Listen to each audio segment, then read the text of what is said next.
High friends, welcome back to our channel. I hope எல்லோரும் ஹெல்த்தியாக சூப்பராக ஜாலியாக இருப்பீங்கன்னு நினைக்கிறேன். இன்றைக்கி நம்ம செல்ஃப் பேம்பரிங் ரொட்டீன் தான் பார்க்க போகிறோம். இதில் நான் skin care, hair care, lip care எல்லாமே காமிச்சிருக்கேன். நமக்கெல்லாம் ஒரு 25+ ஆகிடுச்சு அப்படின்னாலே போதும். ஃபேஸ்லலாம் கொஞ்சம் கொஞ்சமாக வ்ரிங்கிள்ஸ்லாம் வர ஆரம்பிக்கும். அதே மாதிரி ஹேரில் ஒயிட் ஹேர்ஸ்லாம் வர ஆரம்பிக்கும். ஹேர் ஃபால் நிறைய ஆகும். ஸோ இதெல்லாம் காலேஜ் டைமில் நம்ம கரெக்டாக மெயின்டைன் பண்ணுவோம். ஒரே ஒரு பிம்பிள் கூட வராமல் நல்லா பார்த்துக்குவோம். அதே மேரேஜ் ஆகிடுச்சு அப்படின்னாலே போதும், அதுக்கெல்லாம் டைம் இல்லை அப்படின்னு சிம்பிளாக சொல்ல ஆரம்பிச்சிடுவோம்.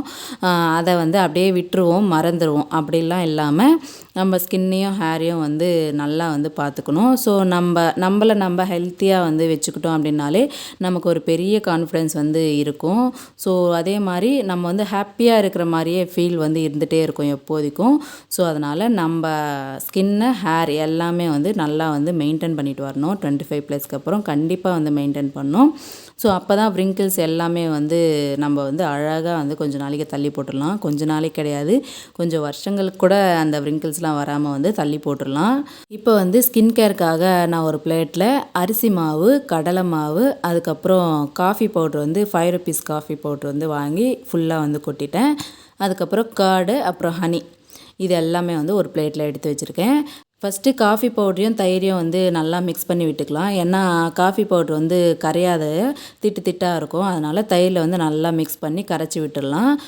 அதுக்கப்புறம் நம்ம அரிசி மாவோ கடலை மாவோ எடுத்து வச்சிடல, அதை கொஞ்சமாக பால் விட்டு, காய்ச்சாத பால் எடுத்துக்கலாம். அதை விட்டு நல்லா மிக்ஸ் பண்ணி அதையும் பாலில் கரைச்சி விட்டுக்கலாம். அது கூடவே தேனும் சேர்த்து நல்லா மிக்ஸ் பண்ணி விட்டுக்கலாம். அப்புறம் காஃபி பவுட்ரு, கர்டு எல்லாத்தையும் சேர்த்து ஒன்றா மிக்ஸ் பண்ணி விட்டுறலாம். அரிசி மாவு நான் எடுத்துருக்கிறது பச்சரிசி மாவு தான் எடுத்திருக்கேன். நீங்கள் எந்த ரைஸ் வேணாலும் எடுத்துக்கலாம். இப்போ எல்லாத்தையுமே நல்லா மிக்ஸ் பண்ணி விட்டுக்கலாம்.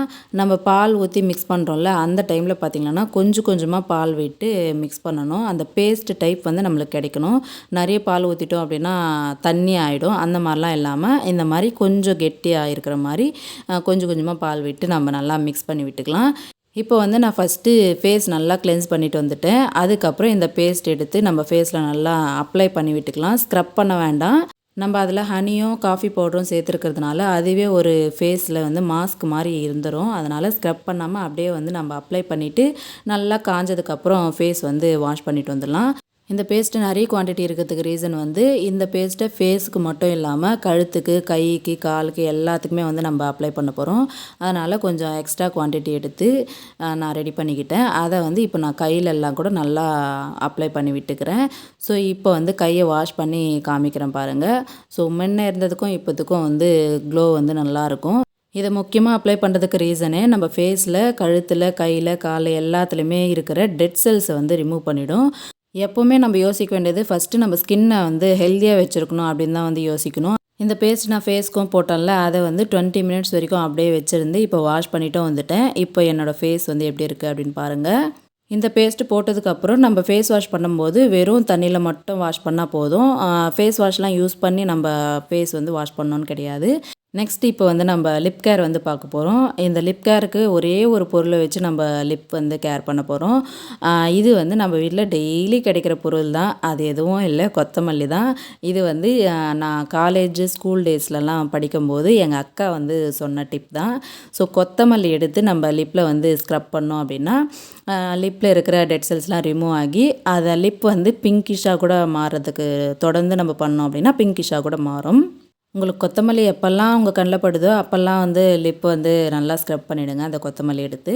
இப்போ அடுத்து நம்ம பார்க்க போகிறது ஹேர் கேர் தான். இந்த ஹேர் கேருக்கு நான் எடுத்துருக்கிறது எக் ஒயிட் ஃபஸ்ட்டு எடுத்திருக்கேன். இந்த எக் ஒயிட் நான் எல்லோ இருக்கோம்ல, அது பக்கம் நான் உடச்சிட்டேன் போல்.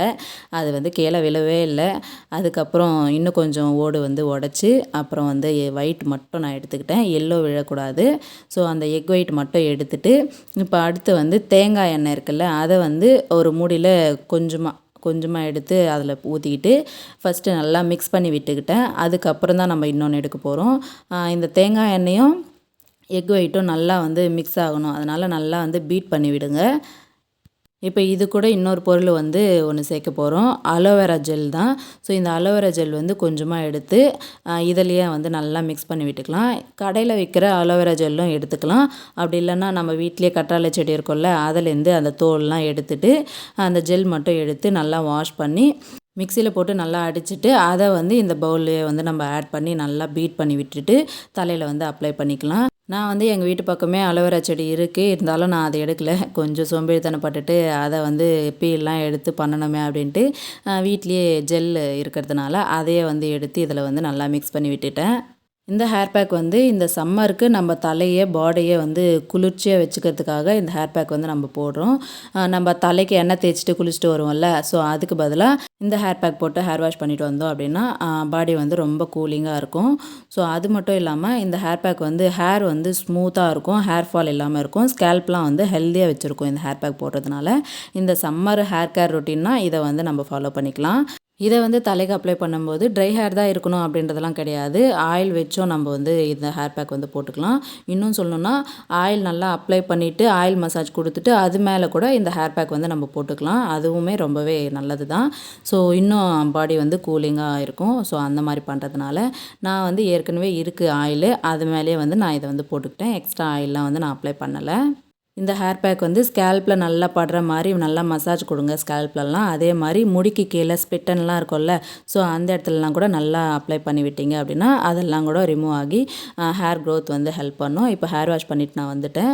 இப்போ என்னோடய ஹேர் வந்து பார்க்கும்போதே உங்களுக்கே தெரியும், ஸ்மூத்தாக இருக்குது. அவ்வளோதான் ஃப்ரெண்ட்ஸ், இந்த வீடியோ பிடிச்சா கண்டிப்பாக லைக் பண்ணிக்கோங்க. Bye bye.